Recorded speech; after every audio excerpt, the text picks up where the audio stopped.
talked about Sutter being a bit taller in the legs.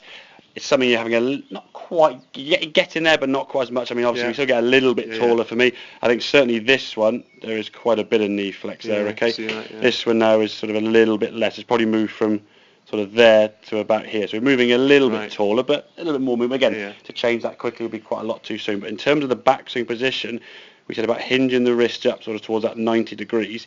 If we look now as the club goes back, the position you get into, that's pretty good for me. You compare that to where you were when you were sort of just rolling your forearms, the club getting sort of stuck behind you here now. Look at the same position in terms of the shaft angle. This now is very flat, very inside. It's only going to cause you basically sort of that sort of shot there. And that's where you're forced to try and hold on to the club face. If we can set the club into a better position now, left arm's going a little bit higher, the club's not across the line so much. Compared to that one, that club's more across the line. The left arm's actually low and the club's more this way, whereas this one, the left arm's a bit higher and the club's more to target. So when the club then comes back down, it's now working down the target line.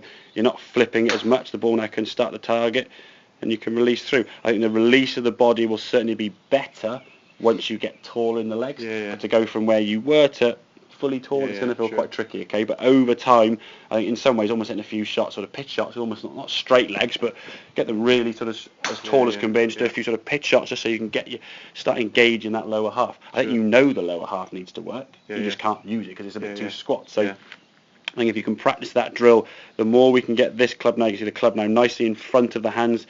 For what we're looking for now is the club here. Once you get here, the club now continues on this path low and around your body. It's always flat and flipping. And a good player, like I say, flip hooks it. A bad player comes over the top and slices it. Okay, and that's all the two sort of means we see all the time. So does that make sense there with that drill? So hinge those wrists up. That's going to get that club. It give you the feeling of, hey, what does it feel like when the club should be in that position? Because you've hinged your wrist up there, you see, as opposed to fanning the wrist and folding the club too far behind you. Okay. Good stuff. I'll have a couple more then, mate, and then we'll.